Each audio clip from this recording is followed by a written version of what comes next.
Two men are in jail tonight following a shooting at a Tyler apartment building.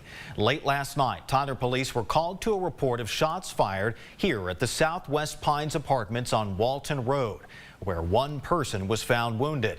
KLTV7's Alex Weister has more tonight on how police caught up with the suspected shooter and the man accused of helping him get away.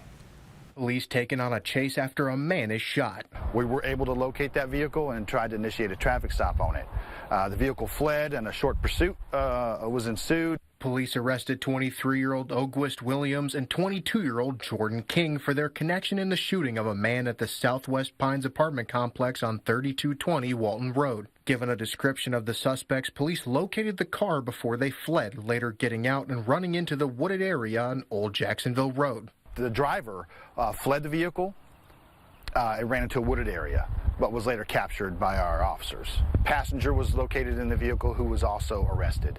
The victim who was shot wasn't the only one that was hurt by Williams and King throughout the night. During the pursuit, they did strike one of our supervisor vehicles, but that supervisor was okay, but it was quite an incident. Despite the chaotic scene earlier this morning, Urbaugh says that both Williams and King were taken in without incident and the public is safe. Everything was peaceful. They were taken to Smith County Jail after being interviewed by investigators, and that should conclude this case. There's a little more investigation to go on about the firearm, but other than that, they're off the street, and so was the weapon.